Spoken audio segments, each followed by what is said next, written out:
Bonjour, on va parler de la dimension 3 et des endomorphismes orthogonaux dans la dimension 3.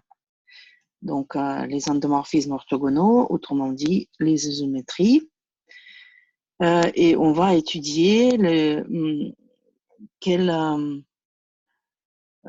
caractéristiques principales de ces isométries on va observer.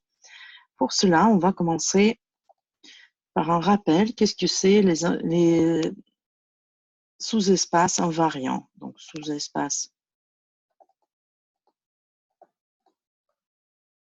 invariant des applications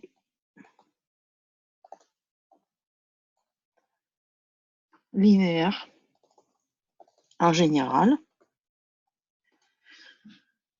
Donc, soit R en sous-espace de l'espace vectoriel E. Donc, dans notre cas, ça sera de dimension 3, le sous-espace. Et A, une application, bon, phi, une application linéaire de E vers E. Normalement, si on prend phi d'un élément x dans R, il n'est pas en général dans R. Mais ça peut arriver que ça reste dans R, par exemple. Donc,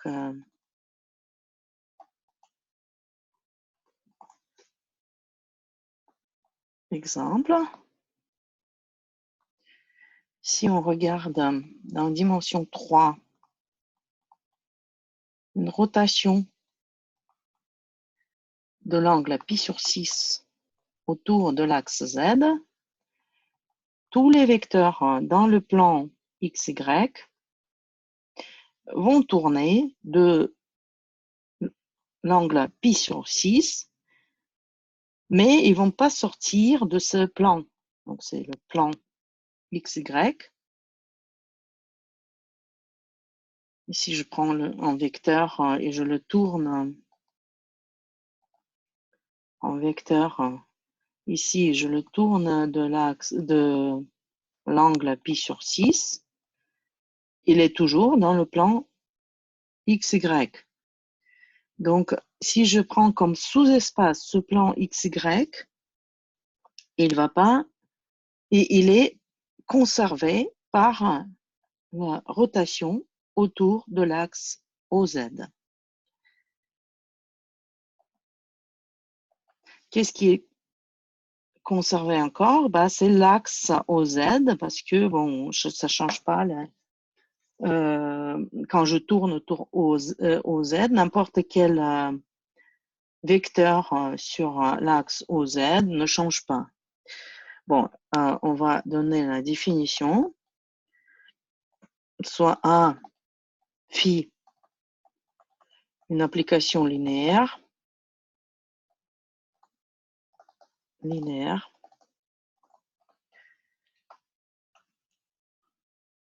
un sous-espace R de E est invariant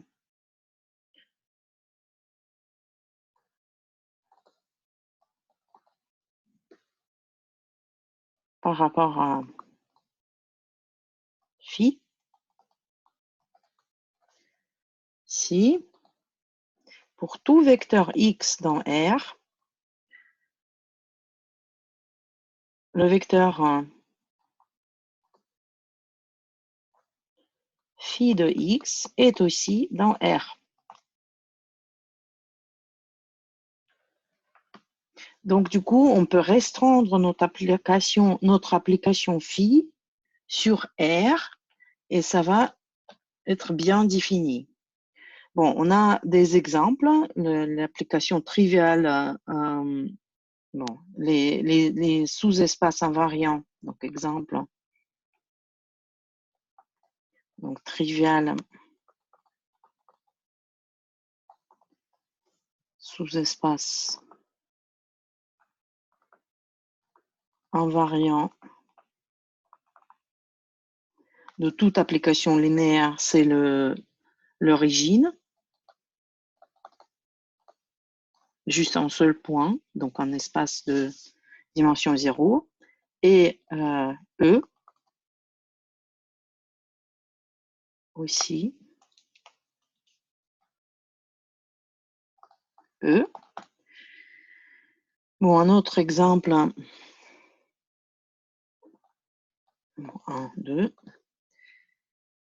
Comme on a vu, donc si je tourne dans l'espace de dimension 3, si je tourne autour de l'axe L,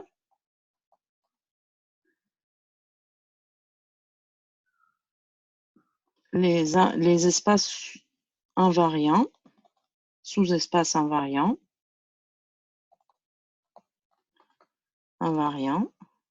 sont l'axe L de dimension 1 et le plan de rotation.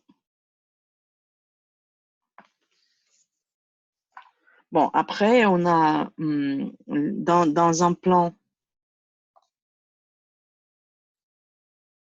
E, R2, on peut faire des choses comme, par exemple, on peut multiplier l'axe X OX multiplié. Donc ça, je décris le phi. Donc phi, qu'est-ce qu'il fait? Il multiplie par lambda et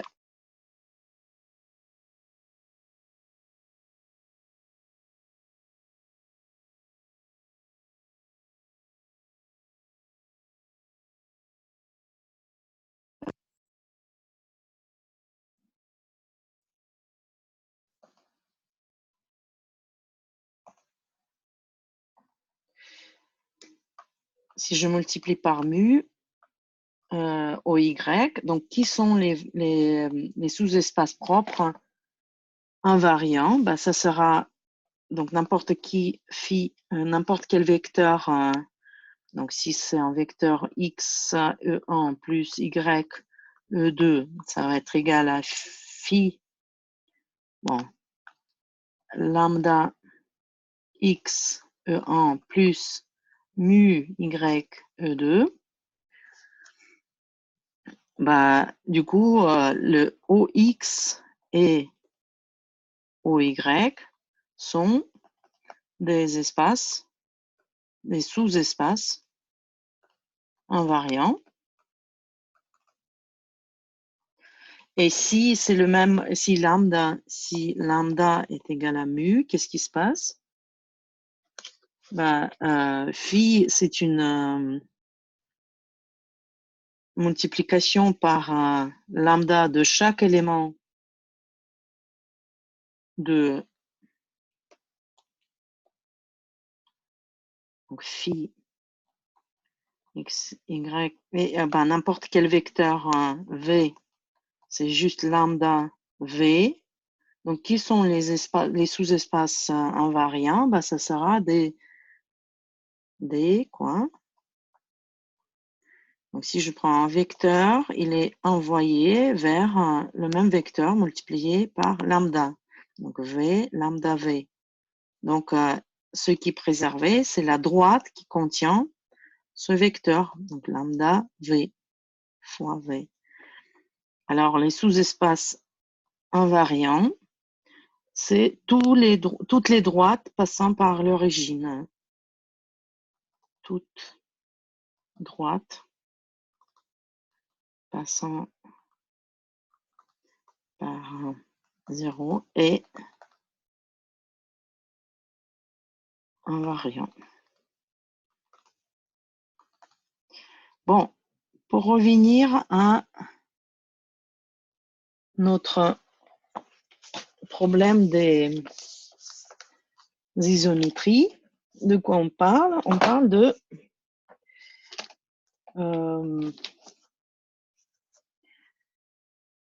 des applications qui préservent le produit scalaire.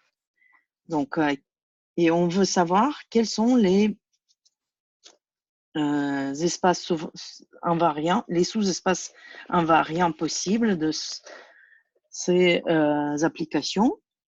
Bon, on peut remarquer la chose suivante, que dans les dimensions 3, donc un théorème, pour tout espace linéaire phi de E vers E, donc E dans notre cas c'est dans la dimension 3, mais ça se généralise très facilement dans la dimension quelconque. Donc il existe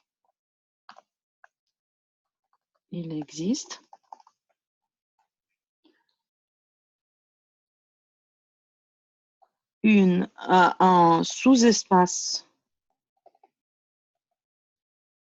invariant de dimension 1 ou de dimension 2. Bon, on va montrer ça. Donc, je le montre en dimension 3, mais vraiment, rien n'empêche de faire en dimension quelconque. Donc, soit E1, E2, E3, une base de R3, de E qui est égal à R3. Bon, je vais juste mettre un E. On va regarder un système d'équations. Donc, A1, A1, X1 plus A1, 2, X2 plus A1, 3, X3 égale lambda X1, A2, 1, X1 plus A2, 2, X2 plus A2, 3, X3 égale lambda X2. A31 X1 plus A32 X2 plus A33 X3 égale lambda X3. Qu'est-ce que j'ai écrit? En fait, c'est un système que je peux écrire de façon matricielle. A X1, X2, X3 égale lambda X1, X2, X3. Donc, autrement dit, je cherche les valeurs propres et les vecteurs propres de l'application phi qui, dans la base E1, E2, E3, est donnée par une matrice A. Bon, donc j'écris que la condition suffisante nécessaire, que le déterminant de cette matrice est égal à 0 de la matrice A moins lambda l'identité est égal à 0. C'est la condition nécessaire et suffisante pour avoir la solution, pour pouvoir trouver lambda et x1, x2, x3. Donc, c'est l'équation caractéristique.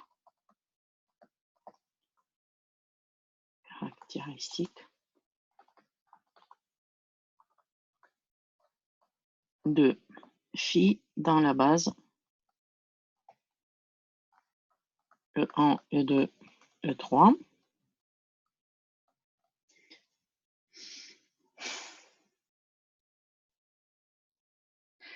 Et donc, il y a deux possibilités. La première, que lambda, c'est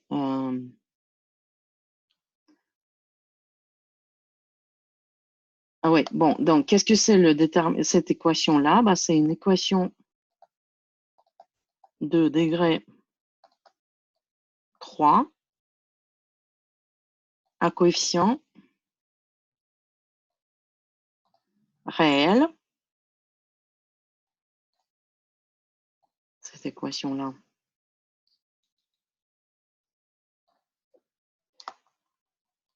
Et bah, si c'est l'espace de dimension n, on aura l'équation du degré n, toujours à coefficient réel. Donc, il y a deux possibilités. On a des racines de cette équation.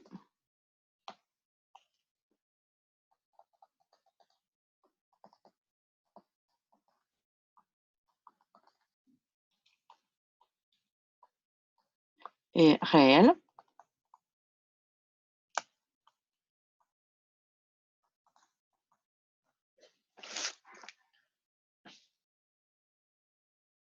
Alors, on peut trouver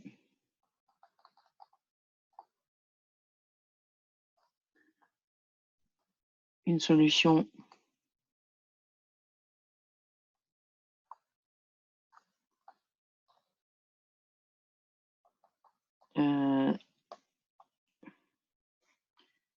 du système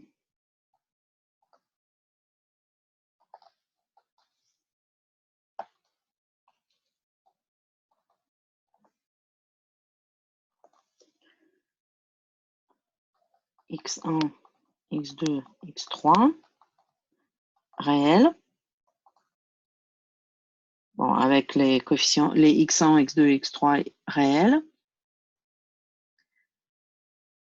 Et donc, engendrant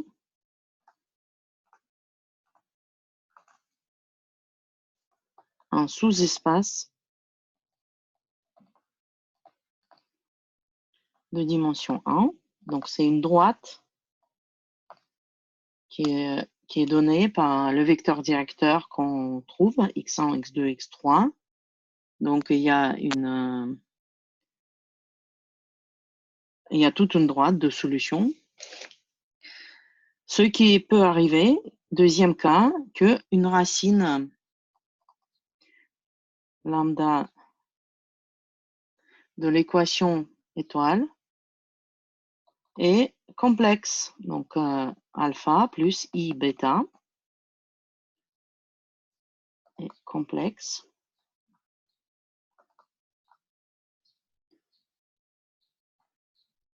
Alors, si on regarde x à la place de x1, x2, x3, maintenant y1 plus i z1, y2 plus i z2,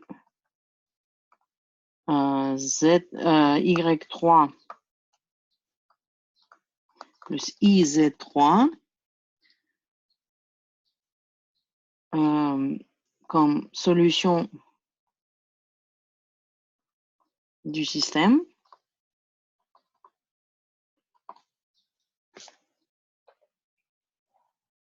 On peut séparer les côtés réels des côtés complets, des côtés imaginaires. Donc, A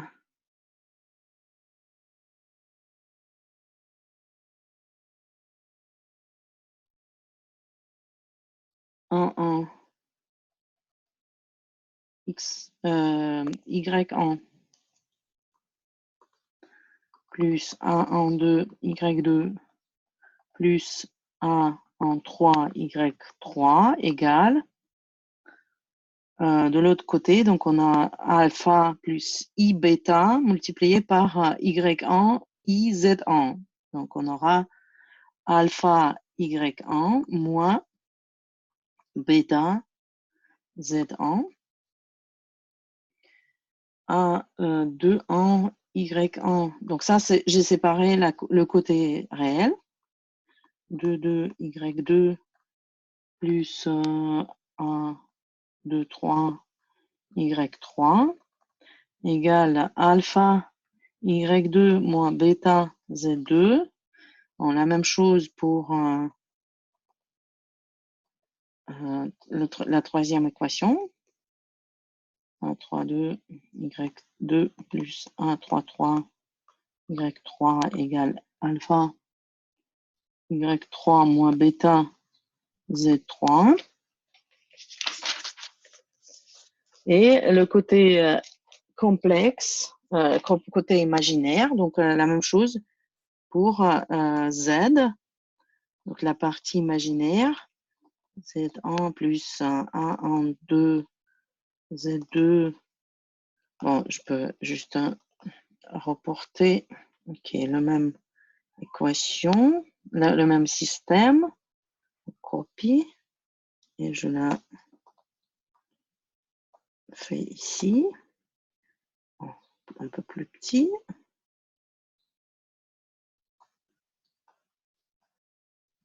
Et à la place de y, alors j'ai z. Et je dois changer quelque chose ici. On va regarder. Z1, Z2, Z3, Z1, Z2, Z3, Z1, Z2 et Z3. Donc la partie imaginaire.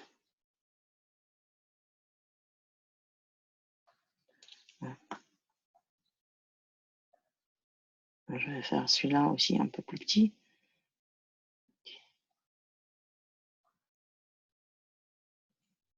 Ok. Donc, ça fait alpha Z1 plus bêta Y1, alpha Z2 plus bêta Z2, alpha Z3 plus bêta Z3. Donc, on a maintenant un système de 6 équations sur 6 inconnus. Et on peut écrire ces équations de la façon suivante. Donc, le A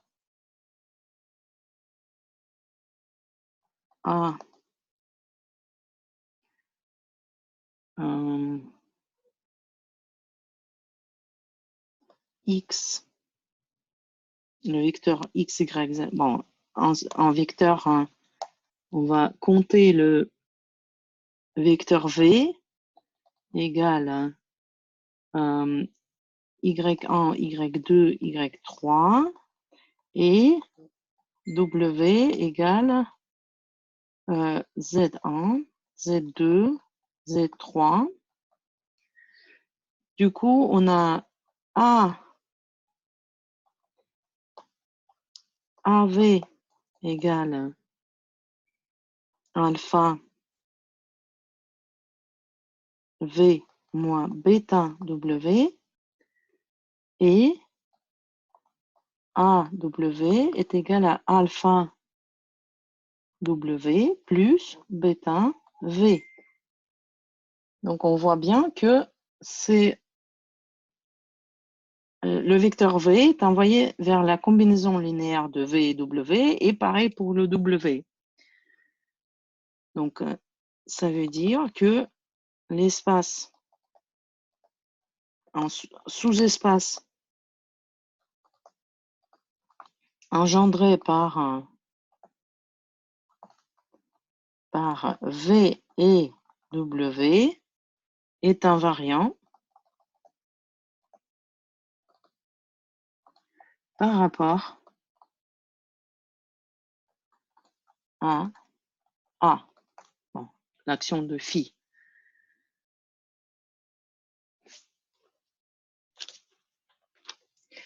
En particulier, si on est dans la dimension 3, en particulier, en dimension 3,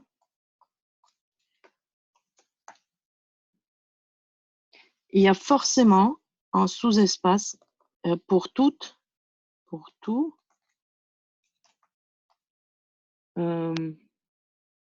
Toute application linéaire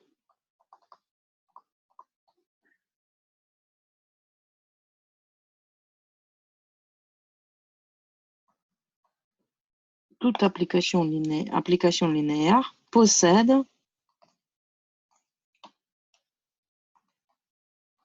un sous-espace invariant de dimension 1. Donc, jusqu'à là, on n'a pas utilisé le fait que les applications qui nous intéressent sont les applications orthogonales. Donc, là, on passe à la caractéristique de ces applications orthogonales et on va détailler quels sont les sous-espaces invariants des applications orthogonales et selon les cas, à quelle forme standard on peut les amener. Donc, une application rappel, donc ça c'était les 6.2 maintenant. Application isométrie en dimension 3.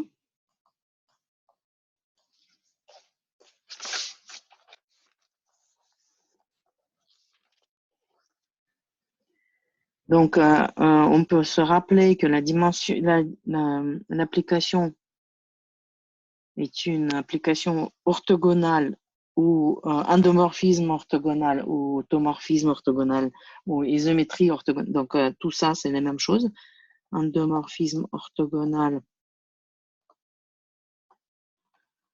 égale automorphisme orthogonal. Donc, ça veut dire automorphisme, ça veut dire que c'est juste en plus d'être endomorphisme, donc application de E vers E, c'est aussi une bijection, mais c'est nécessaire pour un endomorphisme orthogonal parce que la matrice ne peut pas être le déterminant qui n'est pas 0, donc ça doit être une bijection. Isométrie, donc ça c'est la terminologie qu'on peut utiliser. Donc la propriété, donc du coup on a plusieurs propriétés qui donnent la même les mêmes définitions. On a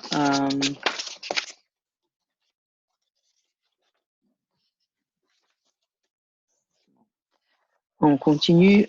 Alors la propriété c'est AX AY égale le produit scalaire est préservé x, y pour tout x, y. Donc, en particulier, la norme est préservée. Et donc, remarque que A préserve des normes. Quand x égale y, on a la norme, mais aussi des angles.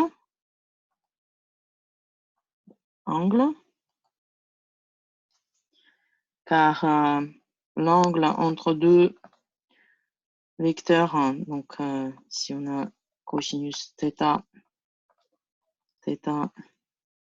x, y, c'est le produit scalaire x, y divisé par la norme de x divisé par la norme de y. Donc, tout le monde est préservé à droite, donc l'angle est préservé par l'application orthogonale.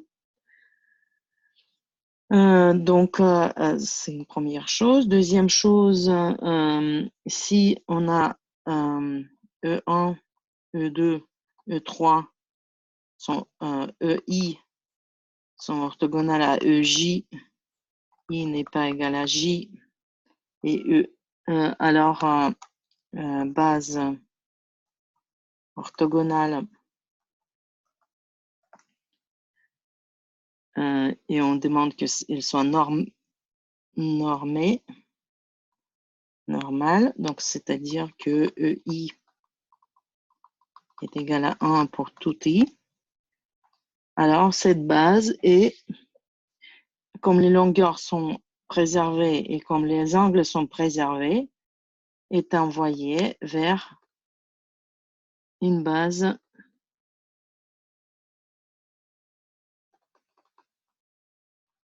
pour tout I. Donc E1 à E2 à E3 est aussi une base orthonormée.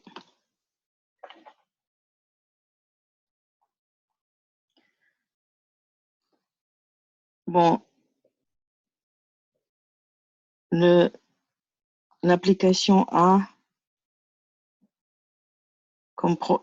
a comme propriété comme AX, AY, par définition, c'est X A transposé A Y. Donc, si on parle de la matrice, ou bien si c'est une application phi, donc c'est l'application adjoint qui va, donc phi X, phi Y égale X, phi adjoint phi Y. Donc, on a ce qui signifie, et ça, c'est égal à XY. Alors, cela signifie que le déterminant, que le produit de A transposé A est égal à l'identité, la matrice identité, et donc le déterminant, en particulier le déterminant de A, c'est plus ou moins 1. Donc, si c'est plus, c'est la matrice qu'on appelle spéciale, bon, qui appartient au groupe spécial orthogonal. Et l'autre, donc, c'est son complément. Donc, on peut faire maintenant un lemme.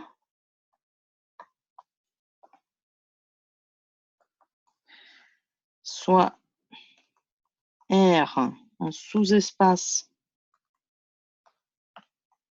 orthogonal, en sous-espace invariant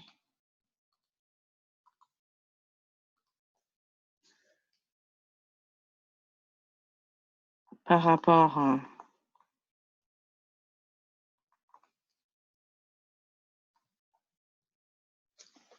à l'action de A. Alors, sont orthogonales, R orthogonale, l'est aussi. C'est-à-dire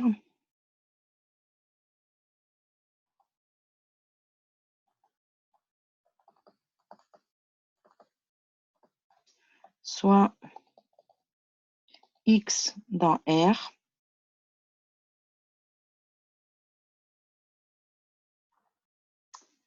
et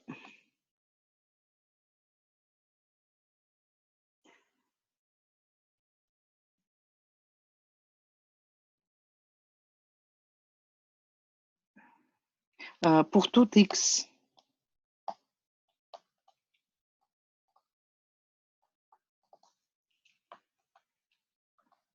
R, Y orthogonale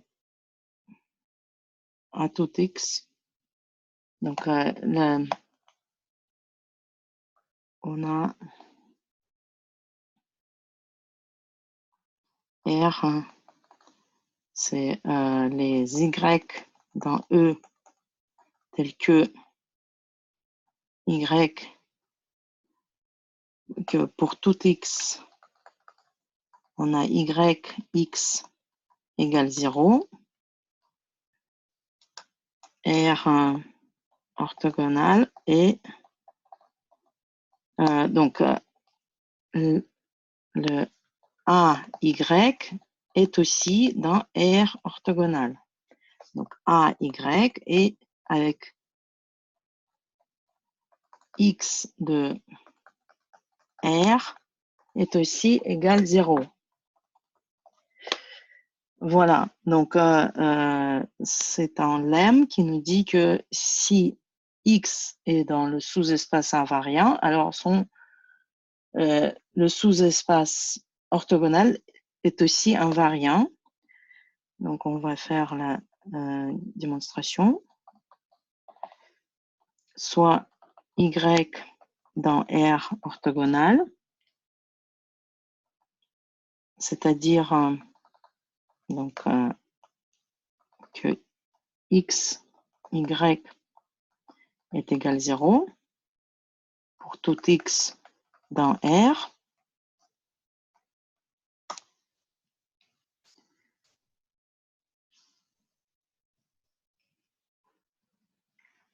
Bon, comme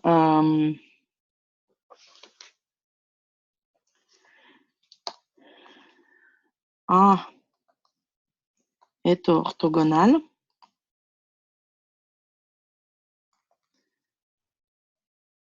il est A est injectif et bijectif.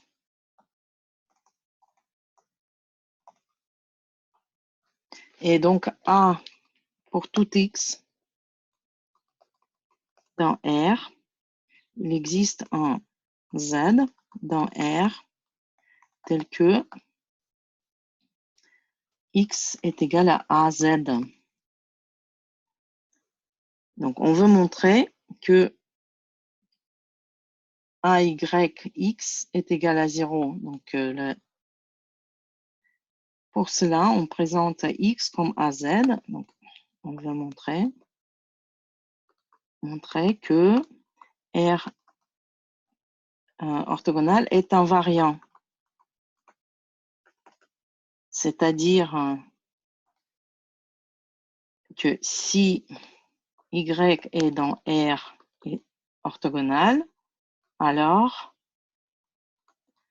AY est aussi en R orthogonal. Donc, Y est dans R orthogonal, c'est pour tout X. Pour tout X, XY est égal à 0. AY est orthogonal dans R orthogonal si pour tout X, bon, on peut écrire pour tout X, pour tout Z, on a X à Y égale à 0. Bah, si on présente, maintenant on dit que comme A est une bijection, le déterminant n'est pas 0, et R c'est un sous-espace invariant, alors il existe un Z tel que X est égal à AZ. Donc on aura là, pour tout X, il y a un Z. On a X à Y égale AZ à Y. Et donc, isométrie.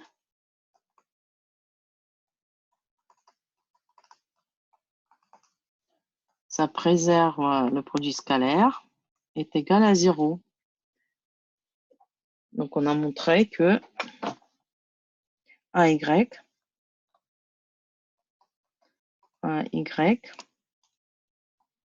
est dans R orthogonale.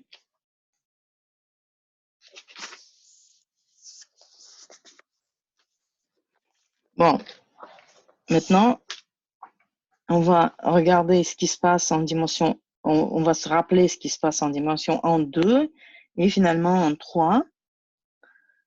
Bon, si on regarde la dimension 1, juste sur une droite, qu'est-ce que c'est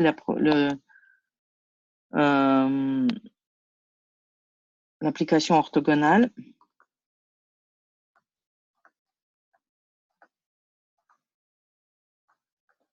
Sur la droite R, ben, on a AE égale lambda E, parce que ça doit rester sur la même droite, on n'a pas d'autres endroits où aller. Donc, on regarde une application de R vers R, une application linéaire. Et comme AE est égal à EE, alors lambda E est égal à lambda carré EE est égal à EE. Donc, E, c'était la base de notre espace. Donc, un seul vecteur qui engendre tout l'espace, la droite. Alors, lambda 2 égale à 1 et lambda, c'est plus ou moins 1. Donc, on n'a que deux applications orthogonales dans un espace de dimension 1. C'est soit l'identité, donc égale à AX égale à X, ou la multiplication par moins 1. Donc, une, c'est l'application, comme on peut dire, de déterminant 1, l'autre de déterminant moins 1. En passant à la dimension 2, on a déjà étudié, mais bon, on va encore la regarder. Bon, soit E1, E2, E1, E2, une base dans R2. Donc, on a une application A de R2 vers R2 avec une matrice donnée par alpha, bêta. Bon, je vais prendre A, B, C, D. A, B, C, D. Donc, on a vu que le déterminant, c'est soit 1, soit moins 1. On va regarder le cas de déterminant égal à 1. AD moins BC égale à 1. Donc, le transposé de la matrice, c'est son inverse. Donc, A, B, le transposé, l'inverse de la matrice CD égale à son transposé, A, C, B, D. Et donc, mais par définition, par la formule connue pour l'inverse d'une matrice A, B, C, D en général, c'est 1 sur A, D moins BC, le déterminant D, A moins B moins C. Donc, le déterminant, c'est 1. De ces deux formules, on aura alors que la matrice doit être de la forme A moins B, B, A. Donc, de 1 et 2, 1 plus 2, on conclut que A pour matrice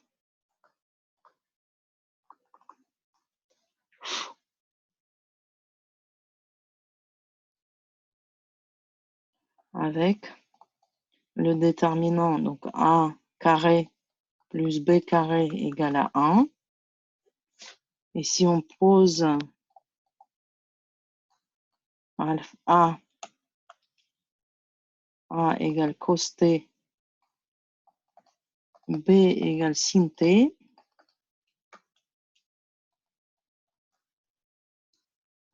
on obtient que toute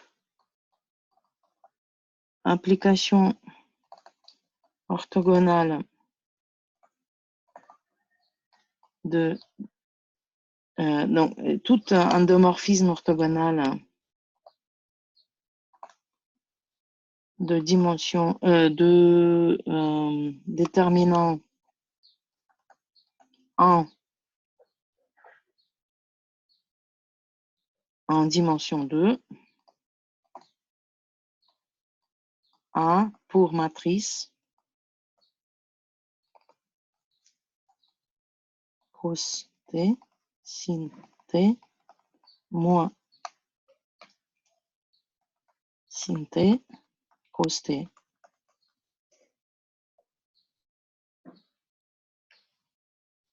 Ce qui correspond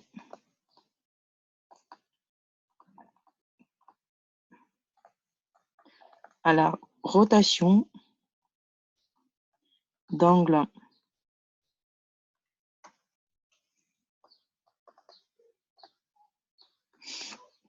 T dans le plan d'un autre espace de dimension 2 dans le plan. Donc ça, on a regardé la situation quand A est une application, un endomorphisme du plan de déterminant 1. Donc, il nous reste à regarder quand A est un endomorphisme. Donc ça, c'était le cas, premier cas.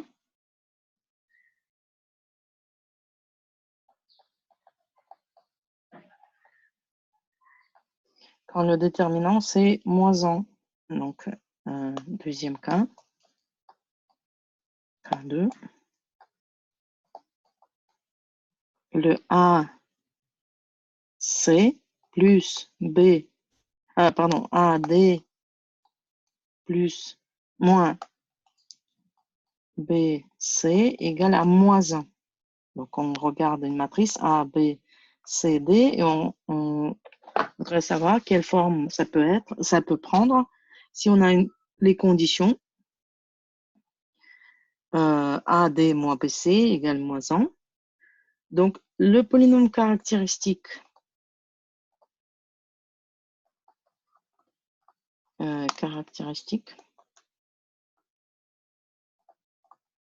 d'une matrice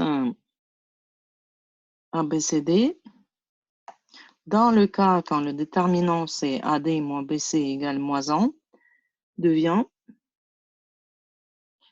et donc lambda 2 moins alpha plus A plus D. Donc dans le cas de dimension 2, c'est simple. Ici, c'est la trace.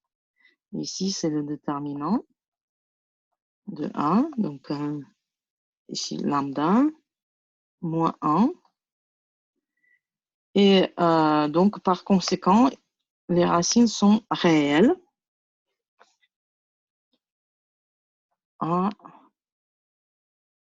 Les racines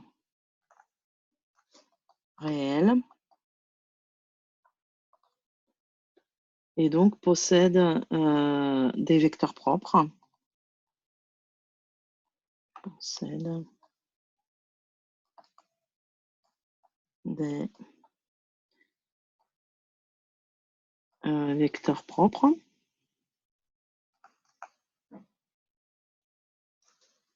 Donc AE AV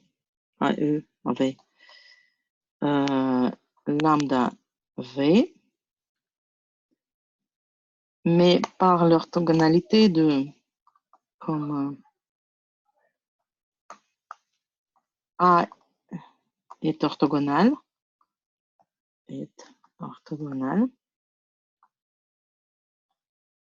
alors AV, ben encore lambda carré égale plus ou moins 1. Lambda carré est égal à 1, donc lambda est plus ou moins 1.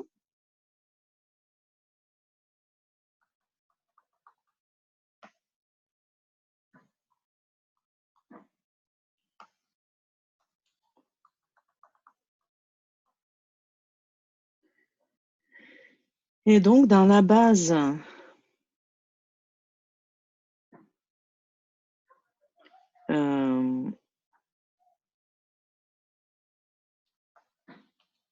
encore une remarque. Donc, les angles ne sont pas changés par une application orthogonale. Donc, du coup, en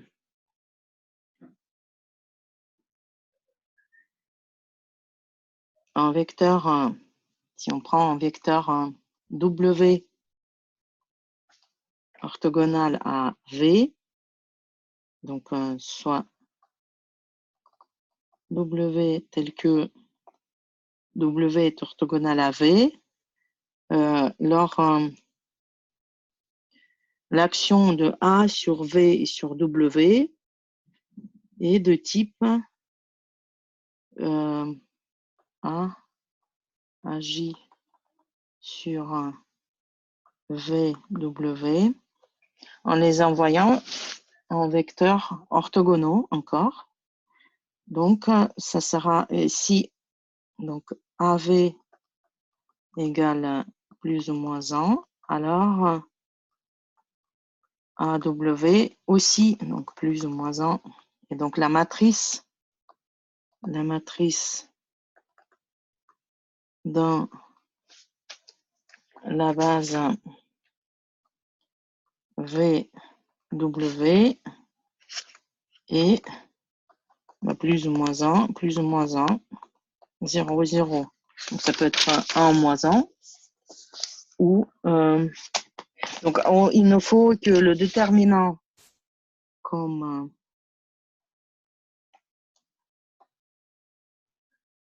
le déterminant de A de cette matrice doit être égal à 0, à 1 moins 1. On a 1, 0, 0, moins 1 ou moins 1, 0, 0, 1 comme matrice donnée. Et qu'est-ce que c'est géométriquement? Ben, ce sont des...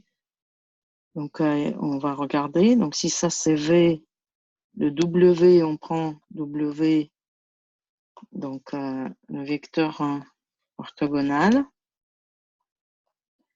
Si V reste le même, donc W est envoyé vers donc A, ça c'est égal à AV, par exemple. Alors celui-là, c'est W est envoyé vers son opposé. Donc c'est une réflexion par rapport à l'axe V, l'axe de vecteur directeur V, ou bien, donc ça c'est alors le 1, 0, 0, moins 1, réflexion par rapport au premier vecteur.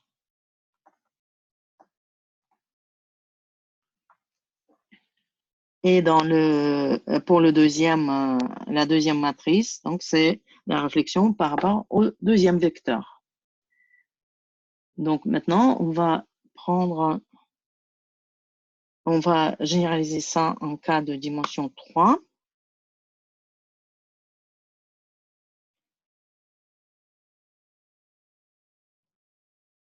Donc la dimension 3, on peut le mettre dans le cas séparé. Donc le 6, 3, donc dimension 3.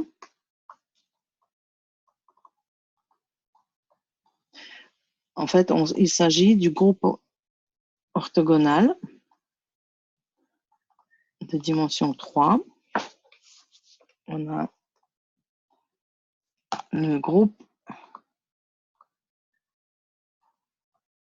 des endomorphismes orthogonaux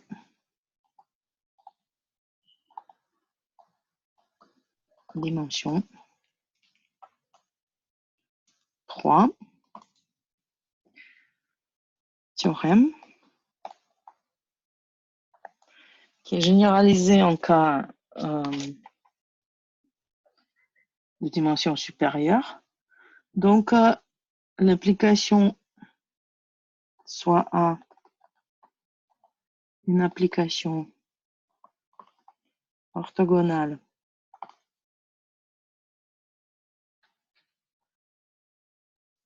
de R3. Il existe dans R3, il existe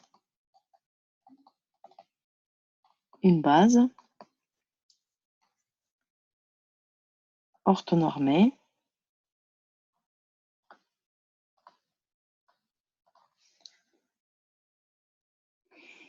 E1, E2, E3 dans lesquelles la matrice de A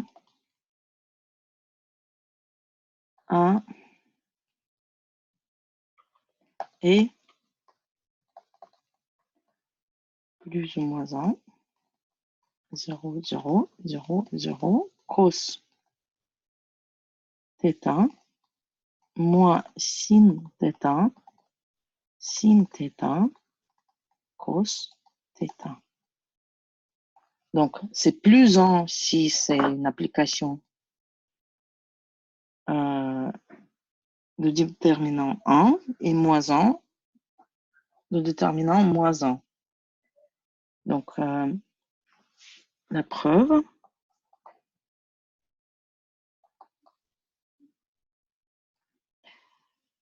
selon le premier théorème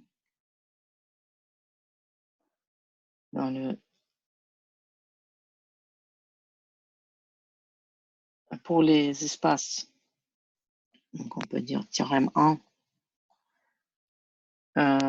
pour une application quelconque, il existe un espace sous-espace invariant de dimension 1 ou de dimension 2. Donc, et après, on remarque que dans l'espace de dimension impaire, il existe toujours un sous-espace de dimension 1. Donc, selon le théorème 1, on peut choisir un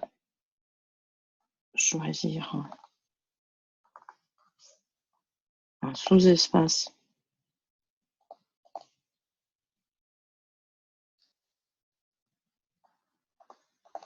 de dimension 1, sous-espace invariant, pardon, invariant de dimension 1,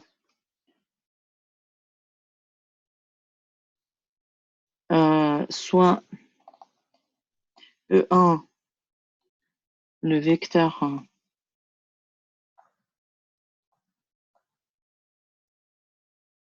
bon, notons-le R1 de R1 de longueur 1.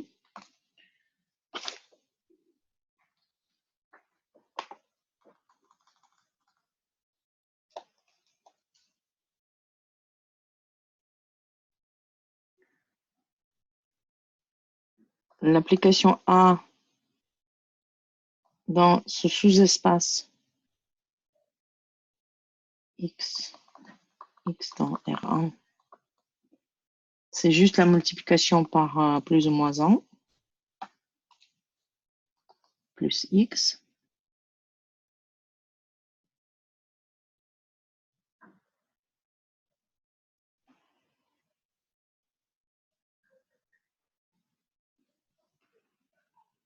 Donc, si on choisit un sous-espace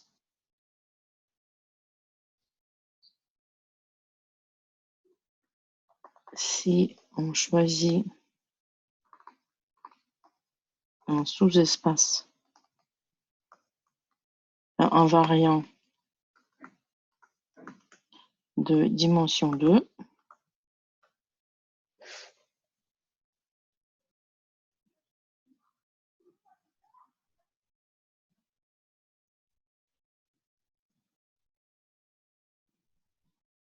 on a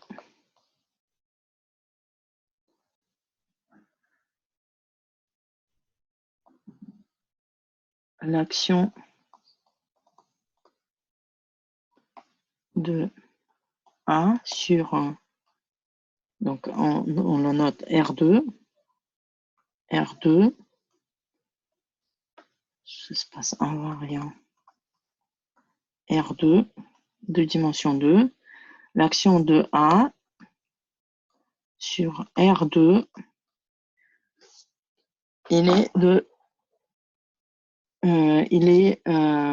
c'est une rotation parce que on a mis, si c'était de dimension l'application de déterminant moins 1, on aurait eu moins 1 déjà ici. Et donc, l'application, la restriction de l'application sur le sous-espace de dimension 2 va être de déterminant 1. Donc, on a la restriction de A sur le sous-espace de dimension 2, donc un plan, ça va être une rotation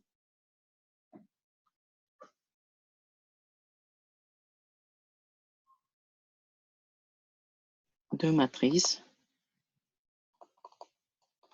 cos θ, sin θ, moins sin θ, cos θ.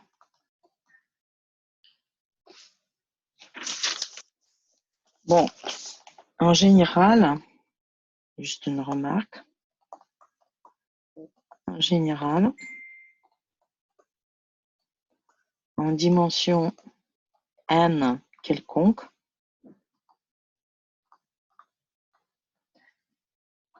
on continue, donc on commence le théorème, ce théorème se généralise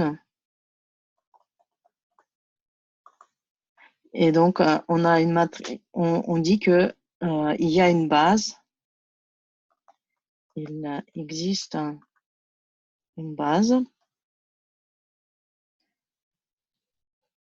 telle que A, une application, un endomorphisme, une isométrie, un endomorphisme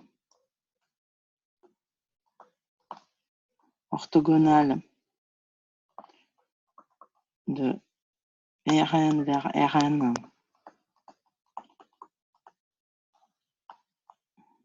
A pour matrice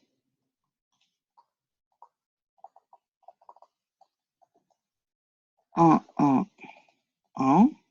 moins 1, moins 1, cos θ1 moins sin θ1, sin θ1 cos θ1,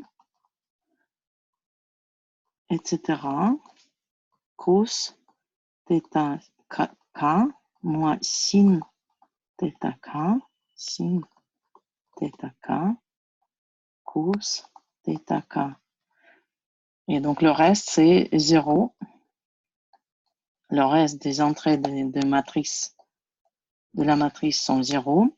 Donc, on voit bien qu'il y a les sous-espaces invariants de dimension 1. Donc, c'est les premiers termes qui ont les valeurs propres 1 ou moins 1. Et après, il y a des sous-espaces propres de dimension 2 avec la forme standard de la matrice, c'est moins cos, ce qu'on voit ici, donc cos sin ici, moins sin cos. Et donc, la preuve, c'est la même. On choisit dans le reste, on considère les espaces les sous-espaces invariants de dimension 1 et les sous-espaces invariants de dimension 2. Bon, donc du coup, comment on va faire un exemple. Exemple en dimension 3. Exemple. On nous donne une matrice donc entière 2, 2, moins 1. Moins 1, 2, 2. 2, moins 1, 2. On vérifie que A transposé A est égal à 1 à la matrice identité. On remarque que les colonnes, donc CI colonne,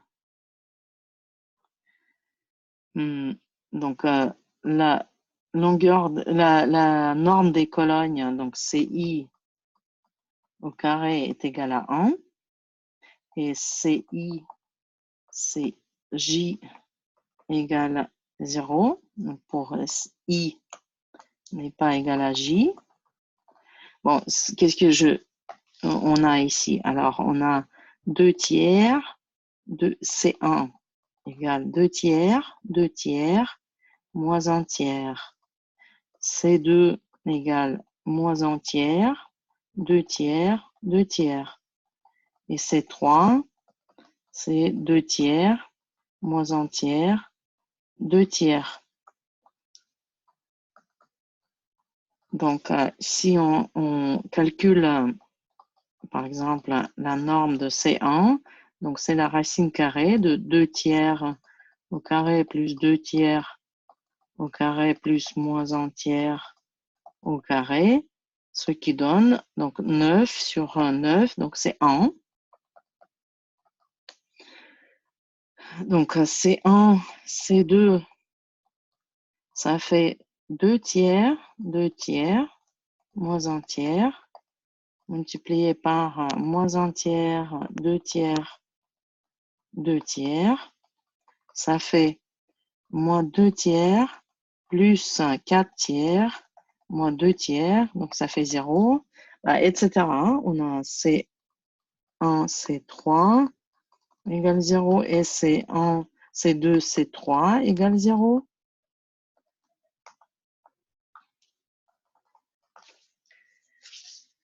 Donc, c'est bien une application orthogonale. On peut, pour voir donc, que c'est une application orthogonale, on peut vérifier que les colonnes, ce qu'on vient de faire, ça signifiera que une base orthonormée standard est envoyée vers une base orthonormée, ce qui est équivalent à dire que c'est un endomorphisme orthogonal. Donc, comment déterminer l'axe de rotation? Bon, l'axe de rotation.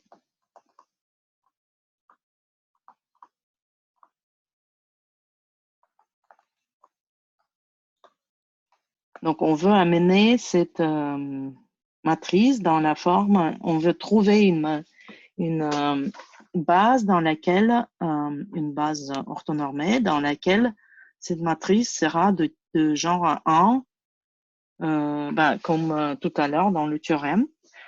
Donc,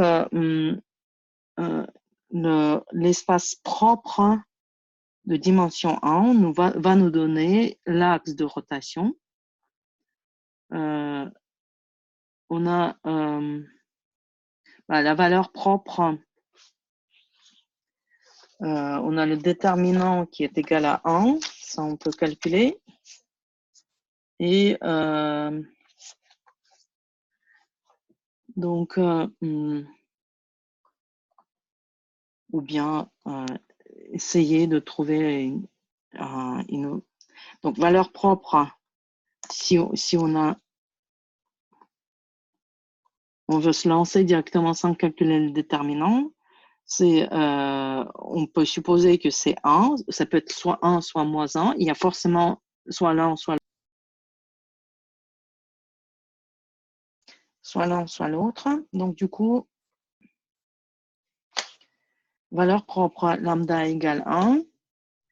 On a A moins lambda, l'identité, donc ça fait A moins identité égale entière 2 moins 1.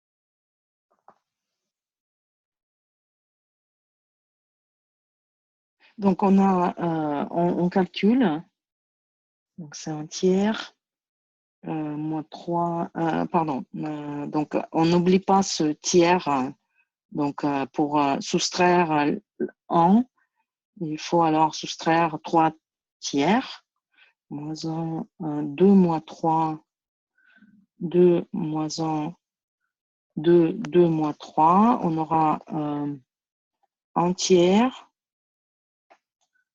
moins 1, 2, moins 1, moins 1, moins 1, 2, 2, moins 1, moins 1. Et alors, dans le noyau de cet espace, donc on cherche V dans le noyau de A moins l'identité. C'est l'orthogonal à l'espace de ligne.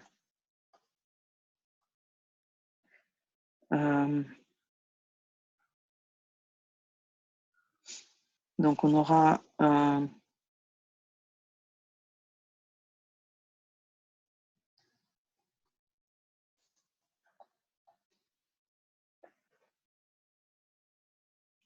ce qu'on veut, c'est quoi? C'est 1, moins 1, 2, moins 1, moins 1, moins 1, 2, 2, moins 1, moins 1,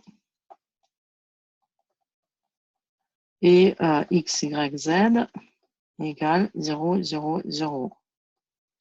Donc, on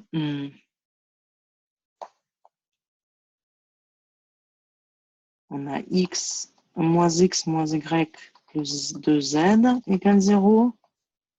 2x moins y plus moins z égale 0. Et moins x 2y moins z égale 0. En fait, on voit que ils ne sont pas indépendants, c'est normal parce que le déterminant est égal à 0. Donc, du coup, la troisième équation, c'est superflu. Et on aura, donc si on soustrait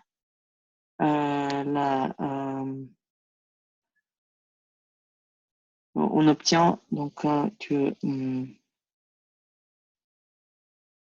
le x plus z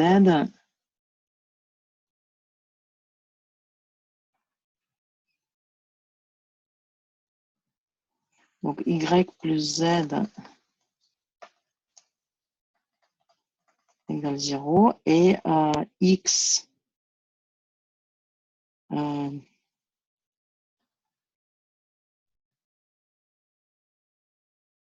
si on fait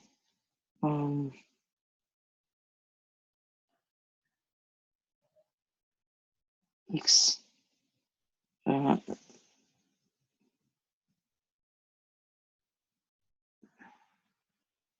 donc ça vient de L1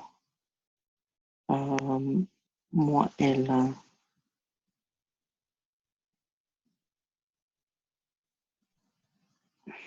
Pardon.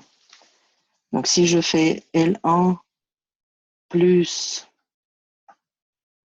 2L1 plus L2, j'aurai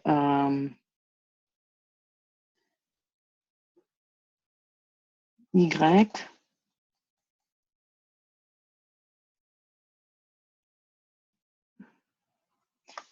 moins 3Y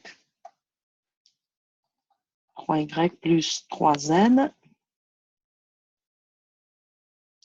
égale 0. Et si je fais, je veux me débarrasser de Y, si je fais alors L1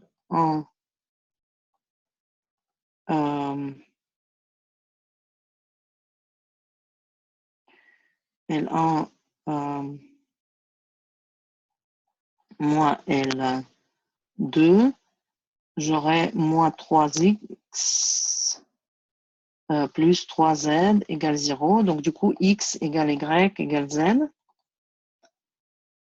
Et on aura le E1 engendré, le sous-espace R1 engendré par 1.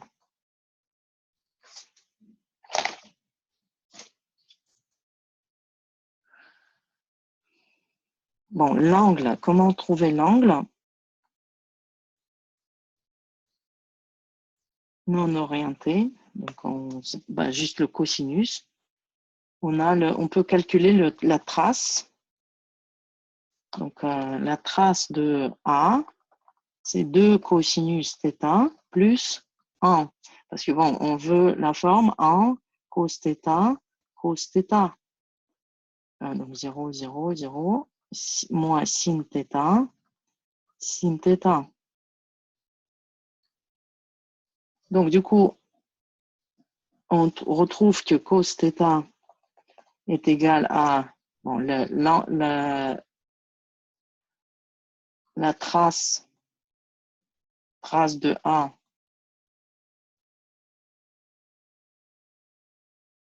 c'est 2 plus 2 plus 2 divisé par 3, donc c'est 2. 2 moins 100 sur 2, donc c'est égal à 1 demi. Donc le θ est plus ou moins pi sur 3. Donc,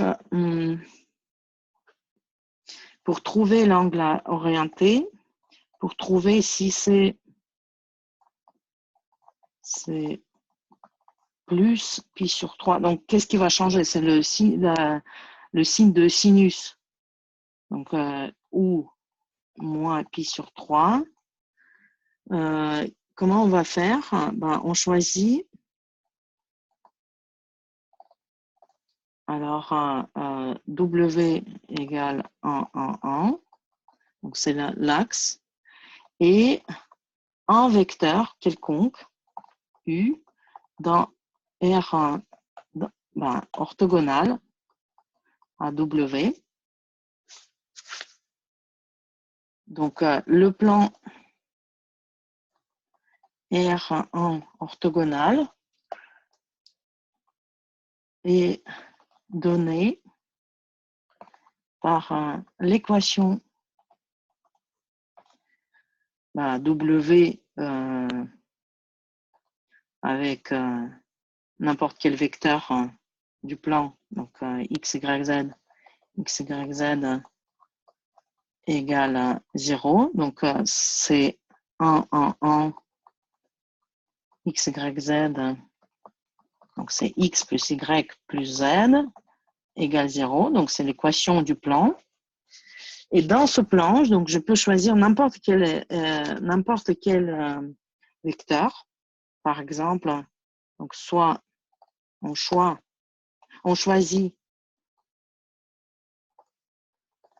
par exemple, U égale donc 1 moins 1, 0 dans le plan R1 orthogonal, ben, dans cet espace, donc le plan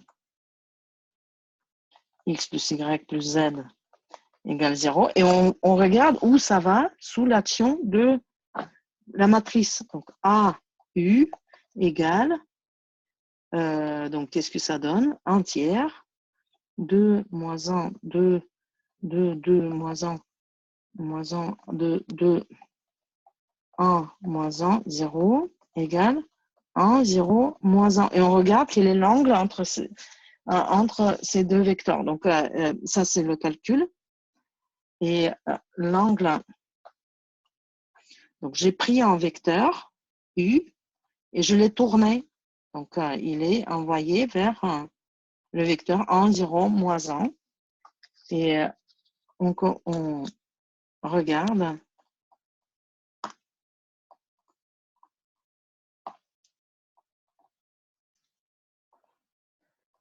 Regarde l'angle entre U et AU. Donc 1 moins 1, 0, 1, 0, 1. Pour cela, qu'est-ce qu'on doit faire? On doit calculer le produit entre... pardon. Le cosinus, on le sait, mais il faut trouver... on cherche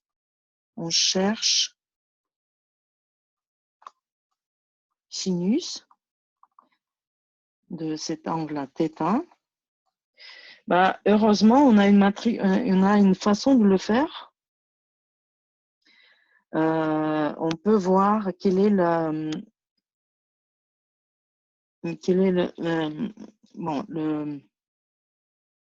le produit vectoriel de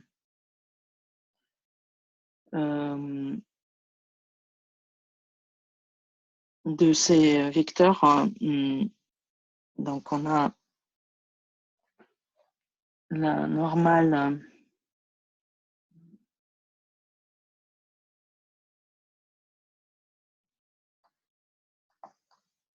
on a les trois vecteurs. Donc, on a le vecteur W quelque part, donc 1, 1, 1.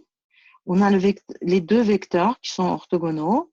Et donc, il faut juste déterminer si leur produit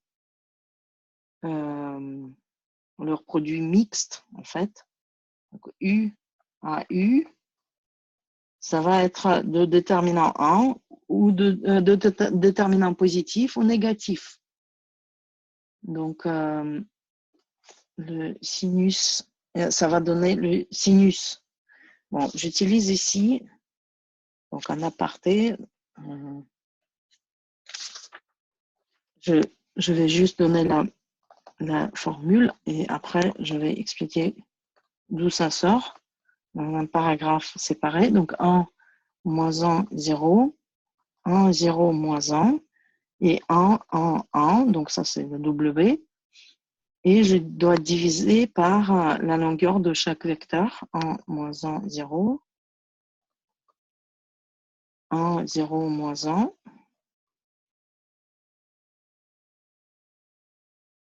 Ça va pas. OK. Et 1, 1, 1. Et si je calcule, alors ça fait 1 sur 2 racine carrée de 3. Le déterminant de cette matrice, ça fait, ça fait 3. Et donc, du coup, c'est égal 1 sur 2 racine carrée de 3 fois 3. Donc, ça fait racine carrée de 3 sur 2. Et donc, θ, on peut conclure que θ, c'est pi sur 3. Mais bon, on n'a même pas besoin parce que on cherche la forme avec cosinus et sinus. Donc, ainsi, A représente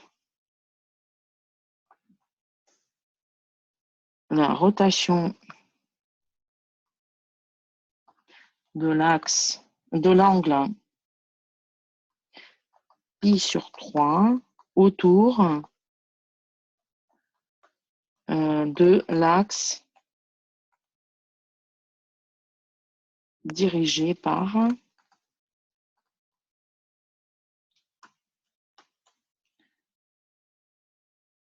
et orienté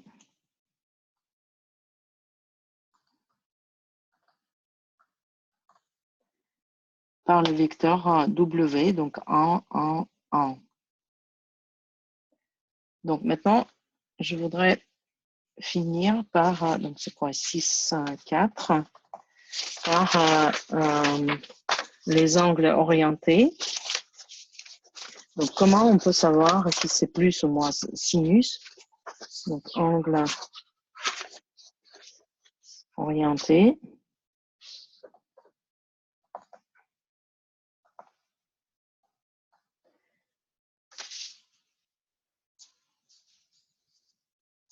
Donc,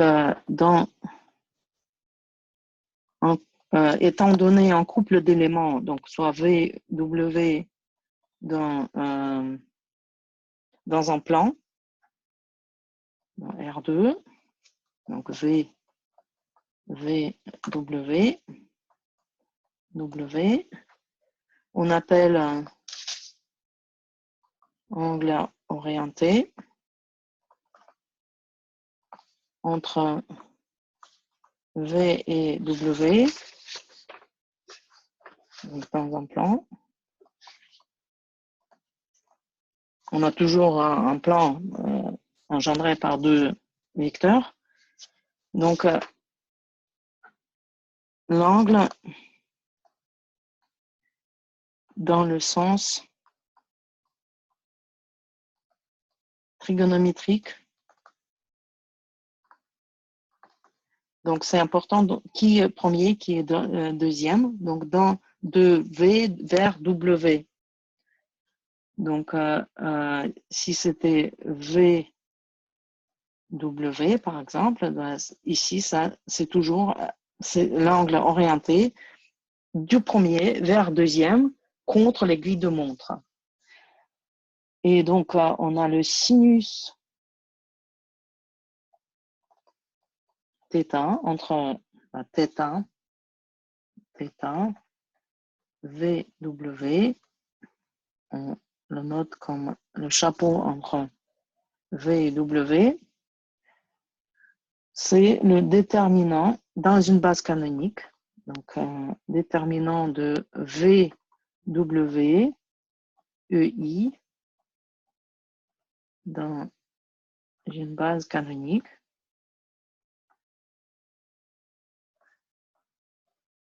Divisé par les normes de V et W. Donc, on a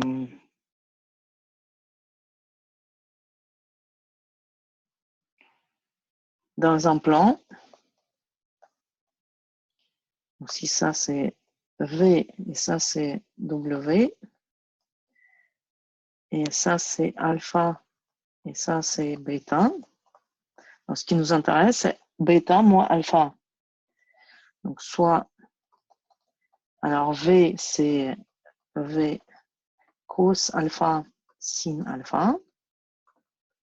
Et B, donc ça c'est un vecteur de longueur V et de donc direction cosinus alpha, sinus alpha, et W, c'est donc longueur W, cos bêta, sin bêta. Alors, alpha bêta, angle orienté avec l'axe OX. Le déterminant de VW, donc on prend comme Cologne VW, bah ça va être déterminant, donc la matrice VW, donc Cologne, dans la base canonique, donc c'est avec l'axe OX, VW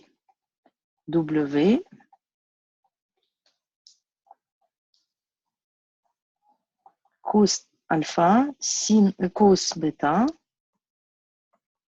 sin alpha, sin bêta, égale VW, les deux, fois cos alpha, cos sin bêta,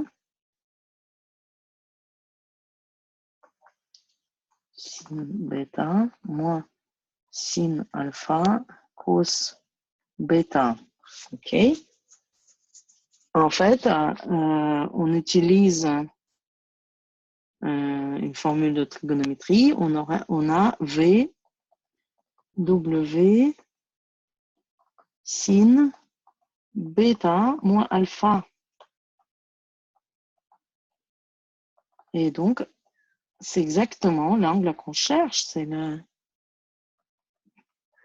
l'angle entre les deux vecteurs, V et W. Donc, sin θ. Super. Et donc, remarque l'aire d'un parallélogramme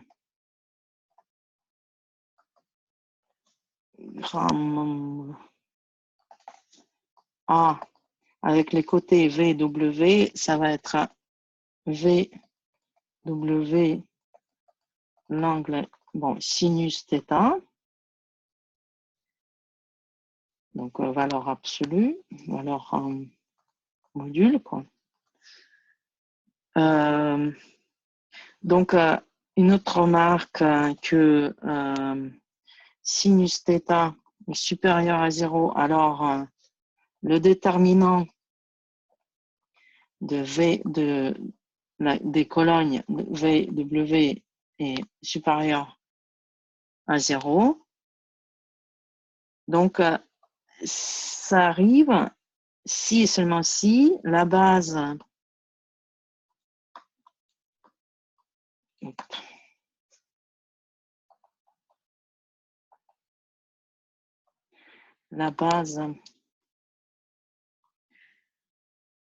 VW a la même orientation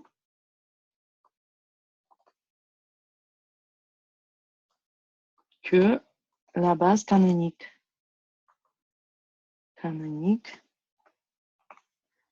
E1, E2. Bon, donc si on passe en R3, qu'est-ce qu'il faut faire? Donc l'angle orienté entre V et W. Donc ils sont toujours dans un plan, mais comment définir le sens trigonométrique? Donc sens trigonométrique. Qu'est-ce que c'est contre l'aiguille de montre? Il faut fixer l'orientation de la normale. Donc pourquoi? Alors si on est dans un plan et ici, donc si je suis là et je regarde sur le plan avec V et W, donc V et W, alors mon sens trigonométrique, ça va dans ce sens-là. Mais si je suis de l'autre côté, donc, bon, ça c'est le sens trigonométrique. Si je suis de l'autre côté, donc à l'envers, je suis australienne, donc ça va être, le sens trigonométrique va être dans l'autre sens. Donc ça change avec le vecteur orthogonal à notre plan. Et donc, si on a le plan, c'est l'espace engendré par VW, donc un plan, orientation du plan, c'est donné par le déterminant de V, donc l'angle par le signe de déterminant avec les colonnes V, W et la normale. Donc, si c'est supérieur à 0, donc c'est le règle de tire-bouchon.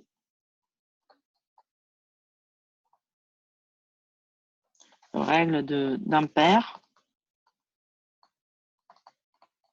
en physique. Donc, on a VW orienté positivement. Si la normale, c'est comme ça, en haut. Donc, si la normale, on n'est pas obligé de faire la normale. Donc, sin θ, la normale de longueur 1, c'est par définition, on aura V, W, N, la normale, dans la base EI, divisé par V, W, la longueur de N. Et le sens géométrique, en fait, c'est le volume, le déterminant W de la matrice comme ça. Donc, ça, il faut dire, c'est la matrice avec des colonnes données par les coordonnées des vecteurs. Donc, V, W, N, on remarque dans EI, donc c'est le volume de parallélogramme donné par les trois vecteurs. Donc, c'est l'aire de VW, de parallélogramme, multiplié par la longueur de N. Autrement, donc c'est sinus θ, V, W, N. Et donc, le calcul de l'angle d'orientation, on répétait, donc calcul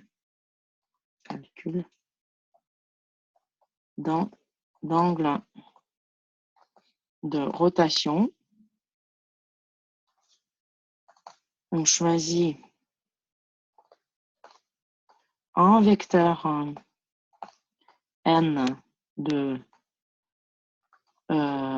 l'espace propre de dimension, de valeur propre 1, ou si on a la réflexion E-1, et un vecteur du plan de rotation, un vecteur V du plan de rotation, donc orthogonal, E1 orthogonal respectivement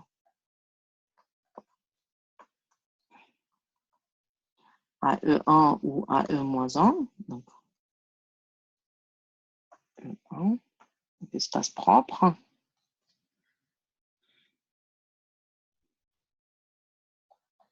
Et on calcule, on obtient l'angle de rotation comme angle entre V et A de V. Donc, le sinus déterminant sinus θ est égal alors à déterminant de la matrice V, A de V, N,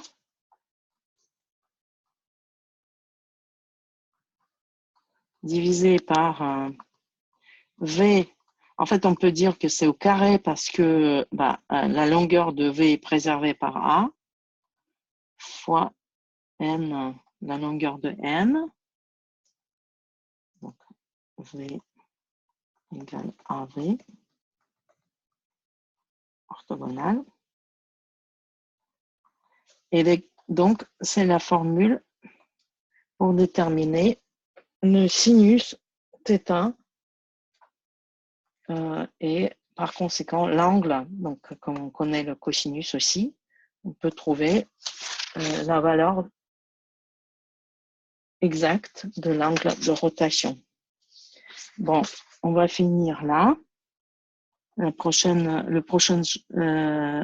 chapitre suivant, ça sera sur les endomorphismes symétriques.